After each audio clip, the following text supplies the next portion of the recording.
ॐ निधाय हृदि विश्वेशं विधाय गुरुवन्दनं बालानां सुखबोधाय क्रियते तर्कसङ्ग्रहः शङ्करं शङ्कराचार्यं केशवं बादरायणं सूत्रभाष्यकृतौ वन्दे भगवन्तौ पुनः पुनः ईश्वरो गुरुरात्मेति मूर्तिभेदविभागिने व्योमवद्व्याप्तदेहाय दक्षिणामूर्तये नमः। ओम शांति शांति शांति।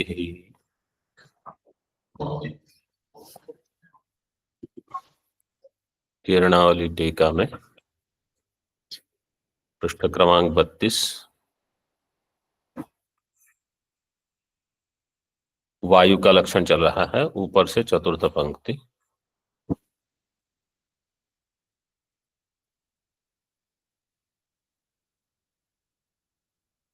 समवायेन रूप अनधिकरणत्वे सति स्पर्शवत्वम वायुर्लक्षणम। वायु का लक्षण क्या था? समवायेन रूप अनधिकरणत्वे सति, मतलब रूप का जो अधिकरण नहीं है समवाय संबंध से, और स्पर्श वाला जो है स्पर्शवत्वम, मतलब स्पर्श का जो अधिकरण है, ऐसा है वायु। स्पर्शो अपाकजो अनुष्णाशीतो बोध्यः। स्पर्श कैसा है? अपाकजः अनुष्णाशीतः। पाकज का अर्थ है जो पक्व होकर, परिणमित होकर, जैसे उष्णता से, सूर्य प्रकाश इत्यादि से जो परिपक्व होता है उसको कहा जाता है पाकज। जैसे आम्र में कच्चा आम जो रहता है वो हरा रहेगा और खट्टा रहेगा, फिर उसमें पाकज गुण आते हैं, जैसे रूप हो जाएगा परिवर्तन, पीला हो जाएगा, गंध रहेगी, सुगंध आएगी और माधुर्य आ जाएगा, ऐसे। तो ये पाकज गुण होते हैं। यहाँ कहा अपाकजो अनुष्णाशीता। तो पाकज मतलब जैसे सूर्य के संयोग से वहां पाकज उष्ण आ सकता है, यहाँ अपाकज है उष्णाशीता। जैसे वायु है, कभी गर्म वायु भी होती है, तो जो गर्म वायु है वो कैसी है? उष्ण जो है वो तो पाकज होगी, उसके कारण गर्म स्पर्श होगा। लेकिन ये क्या कहा?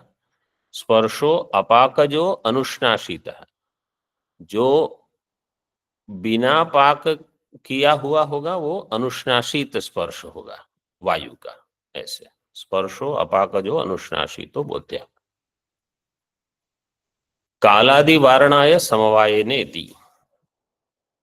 काल में अतिव्याप्ति का वारण करने के लिए समवायेन, क्योंकि कालिक संबंध से तो काल में भी स्पर्श रहेगा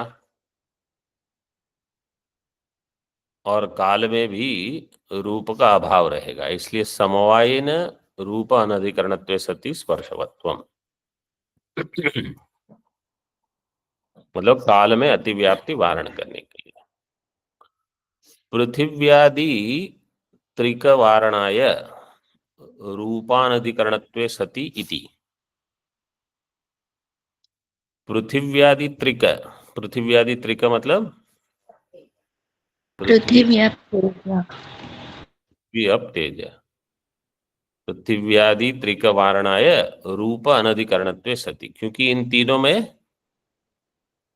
रूप है, वायु आकाश में रूप नहीं है, तो इसलिए वायु का लक्षण बताना है तो इन तीन का पहले व्यावर्तन करना होगा। इसलिए पृथिव्यादि त्रिक वारणाय रूपानधिकरणत्वे सति। और आकाश में भी रूप नहीं है, तो आकाश में अतिव्याप्ति हो जाएगी, इसलिए कहा गगनादेर वारणाय स्पर्शवत्वम। गगन में रूप अनधिकरणत्व है और स्पर्शवत्वम नहीं है, इसलिए स्पर्शवत्वम वायु का लक्षण देने से आकाश में अतिव्याप्ति नहीं होगी। उत्पन्न विनष्टे द्रव्ये वायाव्याप्ति वारणाय रूप रहितत्व विशिष्ट स्पर्शवत वृत्ति द्रव्यत्वापर जातिमत्वम बोध्यम।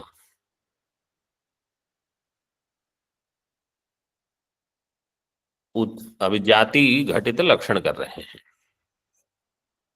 उत्पन्न विनष्ट द्रव्य, ये सभी में आया है पहले। उत्पन्न विनष्ट द्रव्य मतलब जो प्रथम क्षण में ही रहेगा, उत्पन्न स्थिति नहीं, उत्पत्ति नाश, स्थिति नहीं है जिसमें, तो उसमें प्रथम क्षण में गुण नहीं होंगे। तो अगर आपने कहा कि स्पर्शवत्वम वायुर लक्षणम, तो वहां स्पर्श गुण तो उत्पन्न ही नहीं हुआ। तो इसके लिए उत्पन्न विनष्टे द्रव्ये वायु अव्याप्ति वारणा है। ऐसे वायु में अव्याप्ति होगी क्योंकि वहां स्पर्श नहीं है, तो इसलिए अव्याप्ति वारणाय रूप रहितत्व विशिष्ट स्पर्शवत वृत्ति द्रव्यत्वा परजातिमत्वम। रूप रहितत्व विशिष्ट,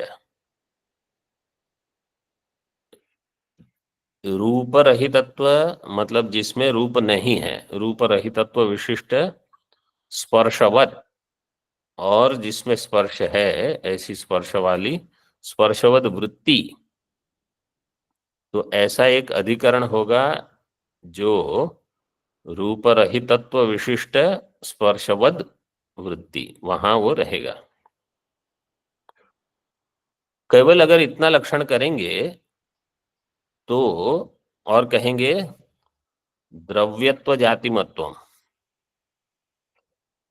तो जहां द्रव्यत्व जाति हो, तो जैसे वायु, वायु में रूप रहितत्व है, रूप रहितत्व विशिष्ट स्पर्शवद वृत्तित्वम वायु में रहेगा, वहां जाति होगी वायुत्व।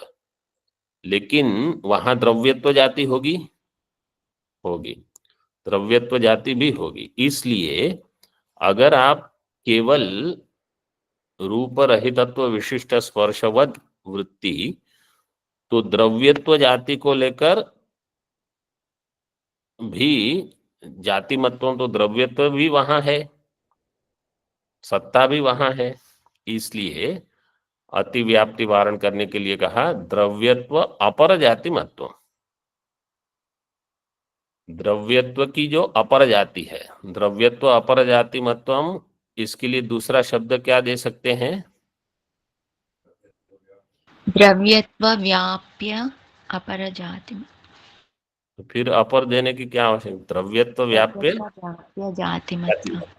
हाँ, द्रव्यत्व व्याप्य जाति मत्व, ये दे दिया है। बोध्यम मतलब ऐसी जाति वाला होगा आयुत्व, ठीक है, मतलब वायु ऐसी जाति वाला होगा, जो जाति होगी वायुत्व ऐसे। अब इसकी बाकी पदकृत्या तो पहले कर ही ली है, रूप रहितत्व विशिष्ट स्पर्शवत। तो अभी आगे कहते हैं द्रव्यत्वादिकम आदाय पृथिव्यादावति व्याप्ति वारणाय द्रव्यत्व अपर इति। द्रव्यत्वादि को लेकर पृथिव्यादि में अतिव्याप्ति हो जाए, क्योंकि द्रव्यत्व तो पृथ्वी में भी है, जल में भी है, अन्य में भी है। तो रूप रहितत्व विशिष्ट स्पर्शवद वृत्ति कहने से वो होगा वायु। लेकिन द्रव्यत्व अगर आप कहोगे, द्रव्यत्व को लेकर द्रव्यत्व आदि आदि पद से द्रव्यत्वादि, हाँ सत्ता, द्रव्यत्व सत्ता ये तो सभी में है, पृथ्वी जल तेज वायु सब में। इसलिए वहां वायु से जहां वायुत्व जाति है वहां पृथ्वीत्व जाति भी, मतलब वहां द्रव्यत्व जाति भी है, वहां सत्ता भी है, और द्रव्यत्व सत्ता वाले अन्य भी हैं। इसलिए वहां अतिव्याप्ति का वारण करने के लिए कह दिया द्रव्यत्व अपर जाति महत्व। यहां तक इसका लक्षण हो गया।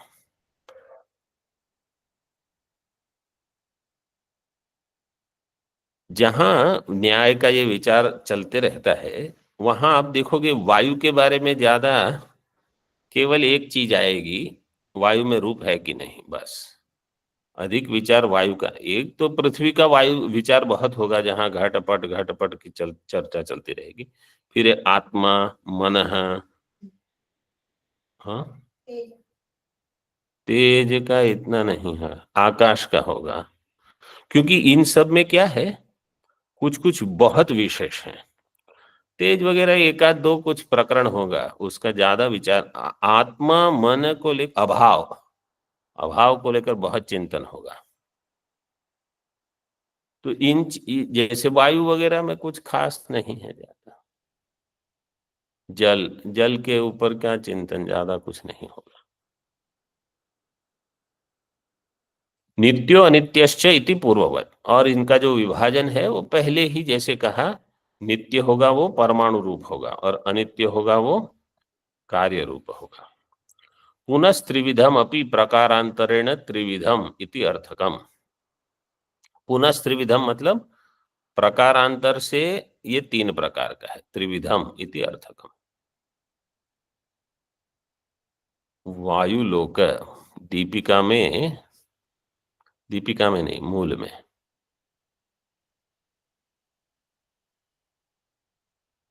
शरीरम वायुलोके।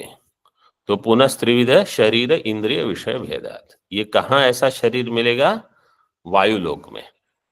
वायव, देखो यहां दिया, वायवीय शरीरम अयोनिजम भूत प्रेत पिशाचादीनाम। वायवीय शरीर अयोनिज है, भूत प्रेत पिशाच वायु के साथ हो वहन करते हैं। लक्षणानि रूप रहितत्व विशिष्ट स्पर्शवत शरीरम वायवीय शरीरम। वायवीय शरीर कैसा है, रूप रहितत्व विशिष्ट, जिसमें रूप नहीं है, मतलब ये भूत प्रेत दिखेंगे नहीं, लेकिन स्पर्श होगा उनका, स्पर्शवत शरीरम वायवीय शरीरम। देवताओं का यहाँ कहा नहीं है, लेकिन देवताओं के शरीर में तेज अधिक होगा, लेकिन वो भी वायु, मतलब उनका भी गमन तो वायु की जैसी ही तीव्र गति से होता है। मुख्य वायु नहीं होगा उसमें। ये न्याय का चिंतन है। वेदांत इससे सहमत है कि नहीं ये आवश्यक नहीं है। वेदांत मत पुराणों में तो जैसे कहीं वो देवता प्रकट हो गए और कहीं वहां से तुरंत कहीं और प्रकट हो गए, तो इस तीव्र गति से सब वो जा रहे हैं देवता, तो ये तभी संभव है जब वो जैसे या तो मन की गति से जाए, जैसे मन कितना तीव्र से पहुंच जाता है ऐसे।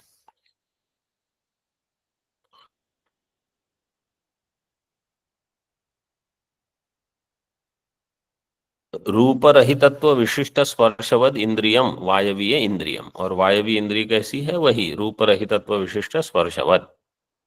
रूप रहितत्व विशिष्ट स्पर्शवान विषयो वायवीय विषय इति, तीन प्रकार हो गए, शरीर इंद्रिय विषय भेदात। इंद्रियम इति स्पर्श ग्राहकम इति प्रयोजन कथनम, त्वग इति संज्ञा, सर्व शरीरवर्ती इति स्थान कथनम।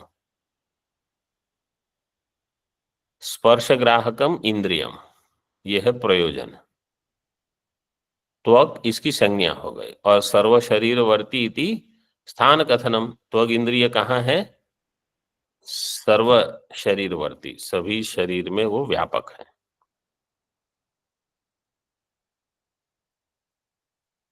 त्वचो वायवीयत्वे अनुमानम, अब त्वग वायवीय है उसमें अनुमान करते हैं। त्वक वायवीयम रूपादिषु मध्ये स्पर्शस्य एव अभिव्यंजकत्वात्, अंग संगी सलिल शैत्याभिव्यंजक व्यंजन पवनवत।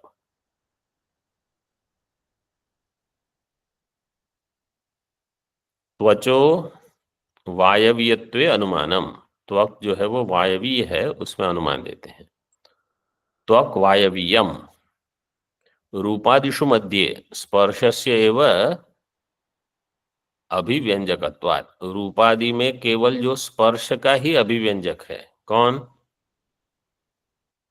त्वक। त्वक रूपादिषु मध्ये स्पर्शस्य एव अभिव्यंजकत्वात्, त्वगिंद्रिय। जैसे अंग संगी सलिल शैत्य अभिव्यंजक व्यंजन पवनवत।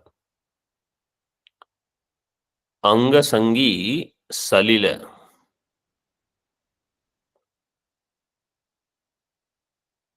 अंग के साथ जिसका संग हुआ है, संयोग संबंध है, सलिल जल, उसका शैत्य। अंग संगी सलिल शैत्य अभिव्यंजक व्यंजन पवन, तो वहां जो ठंडा पवन लगता है सलिल के संस्पर्श के कारण, अंग संगी सलिल शैत्य अभिव्यंजक व्यंजन पवनवत, उसमें ये हो गया दृष्टांत। तो पवन है इसलिए वहां वायवीयत्व रहेगा, रहेगा, तो साध्य हो गया उसमें। और वो पवन जो होगा वो केवल स्पर्श का ही अभिव्यंजक होगा, रूपादिषु मध्य स्पर्श से वह अभिव्यंजकत्वात्। इसी प्रकार त्वग इंद्रिय जो है वो भी स्पर्श का ही अभिव्यंजक होने से वायवीय है। सरल है। अन्य तु, अन्य मत में वो कहते हैं इंद्रियम स्पर्श ग्राहकम इति लक्षणम, चक्षुरादि वारणाय स्पर्श ग्राहकम इति। इंद्रियम स्पर्श ग्राहकम ये लक्षण है। अब अगर कोई कहेगा केवल इंद्रियम लक्षणम, तो ये लक्षण चक्षुरादि में भी जाएगा, चक्षुरादि में अतिव्याप्ति होगी, इसलिए कहा चक्षुरादि वारणाय स्पर्श ग्राहकम इति। पंक्ति देखो,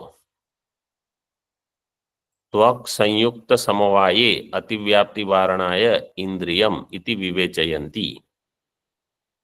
अगर स्पर्श ग्राहकम केवल इतना ही कहेंगे, स्पर्श ग्राहकम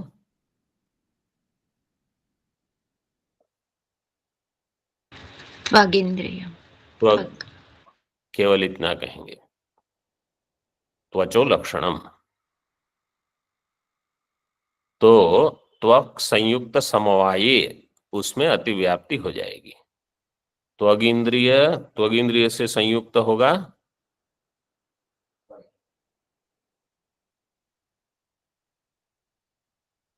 वायु, वायु समवाय संबंध से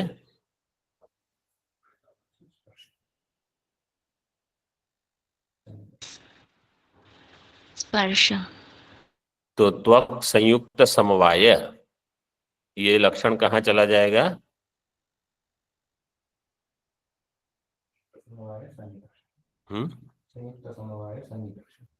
संयुक्त समवाय सन्निकर्ष में जाएगा। केवल अगर इतना ही देंगे, स्पर्श ग्राहकम त्वगिंद्रियम, तो त्वक संयुक्त समवाय जो सन्निकर्ष है उसमें अतिव्याप्ति होगी, क्योंकि वो भी स्पर्श का ग्राहक है। जैसे इंद्रिय स्पर्श का ग्राहक है, वैसे सन्निकर्ष भी स्पर्श का ग्राहक है। त्वक के साथ संयोग संबंध से रहेगा वायु, उसके साथ वहां समवाय संबंध से स्पर्श होगा। तो वो स्पर्श जो है उसके लिए ये सन्निकर्ष है। तो स्पर्श ग्राहकम त्वक संयुक्त समवाय भी है, इसलिए वहां अतिव्याप्ति वारण करने के लिए इंद्रियम इति विवेचयन्ति। तो कोई ऐसे बताते हैं। अन्य वृक्षादि इति, इसका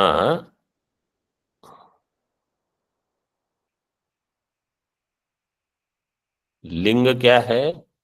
तो कहा वृक्षादि कंपन हेतु, विषयो वृक्षादि कंपन हेतु।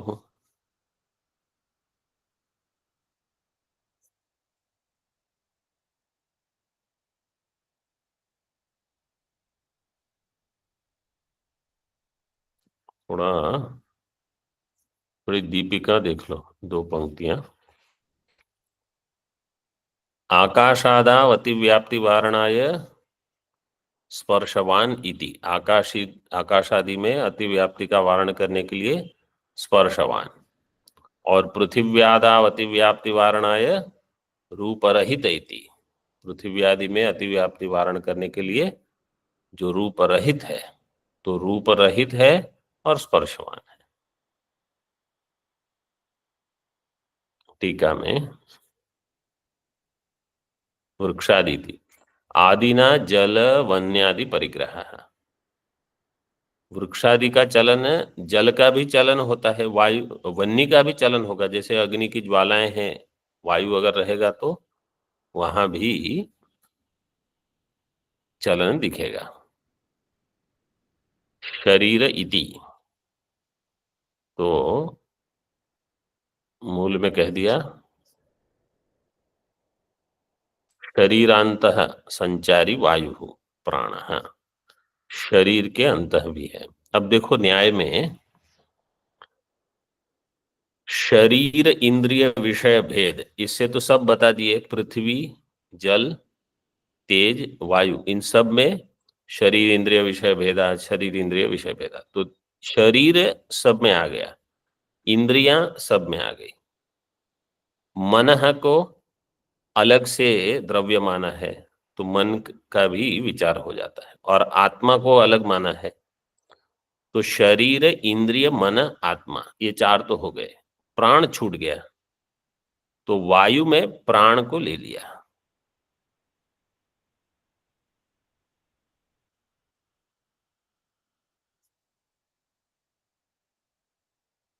शरीरांत संचारित्वे सति वायुत्वम प्राण लक्षणम, प्राण का लक्षण कर दिया। शरीरांत संचारित्वे सति, शरीर के अंत में जो संचारी है और जो वायु है जिसमें वायुत्व है, वो हो गया प्राण का लक्षण। महावायवादि वारणाय शरीरांत संचारी इति, महावायु जो है, महावायवादि वारणाय, उनका वारण करने के लिए कह दिया शरीरांत संचारी, शरीर के अंत जो संचारी है वो। महावायु मतलब जो बहिर्देश में गमन करता है वो, शरीरांत मतलब जो केवल हमारे शरीर में है।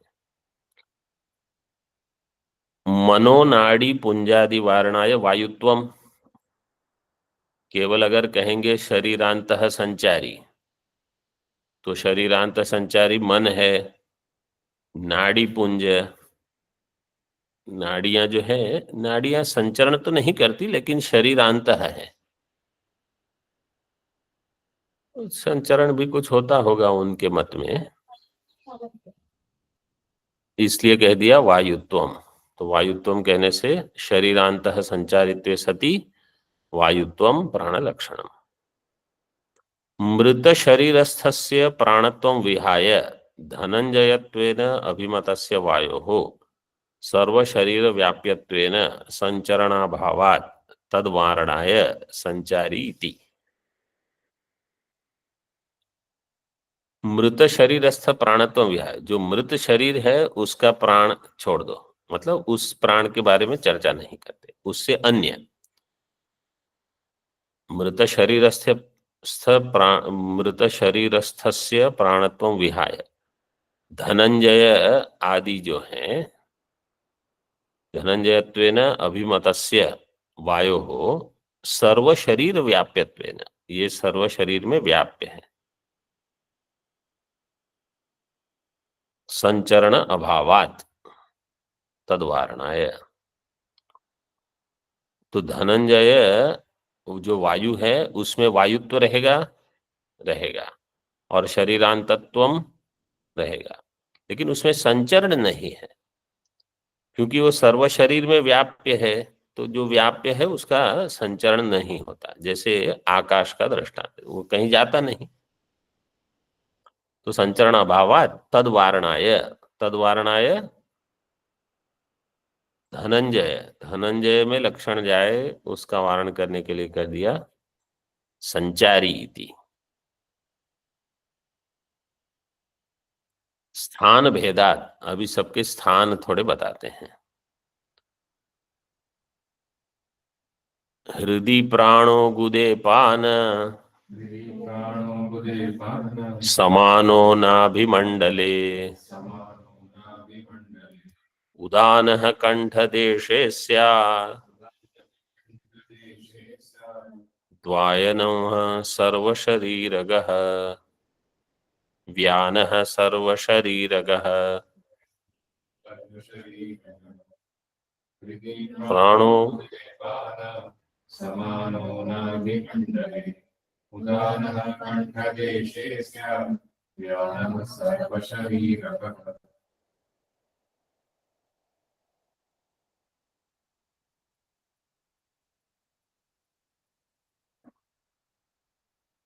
अपान में विसर्ग नहीं आया, समास कर दिया, समान। तो समान कैसे, समानऊ होना चाहिए। अगर समास होगा तो अपान समानऊ द्विवचन हो जाएगा।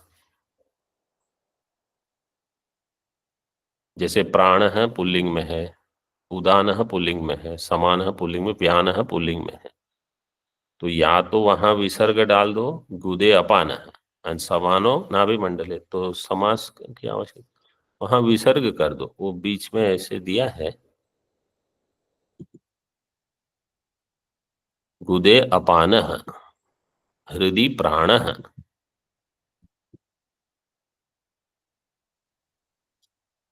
हृदय में रहेगा प्राण, गुदा में अपान, तो ये दो हो गए। फिर बीच में मध्य में नाभिमंडल में समान, समानो नाभिमंडले। उदान वायु कंठ देशे, उदान कंठ देशे स्यात्, और व्यान सर्व शरीरगः, व्यान वायु सारे शरीर में रहेगा। इस प्रकार इनके स्थान बता दिए।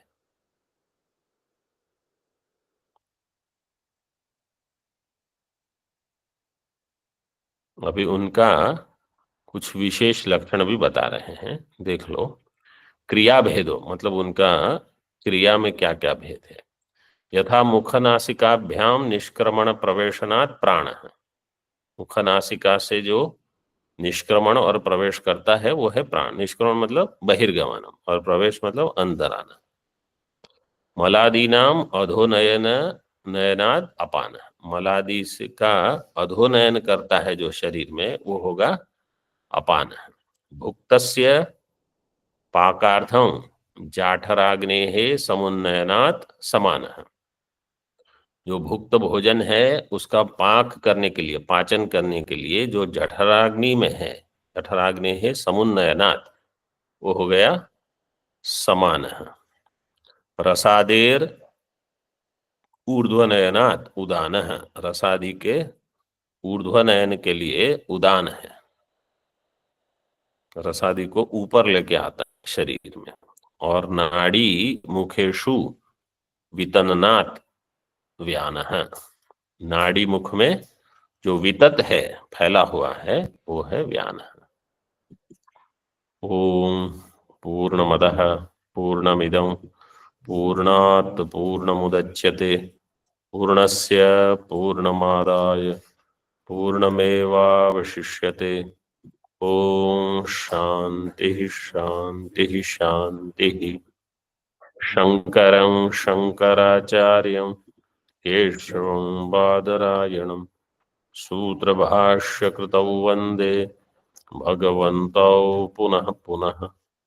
ईश्वरो गुरुरात्मेति मूर्तिभेदविभागिने व्योमवद्व्याप्तदेहाय दक्षिणामूर्तये नमः। ओम शांति शांति शांति।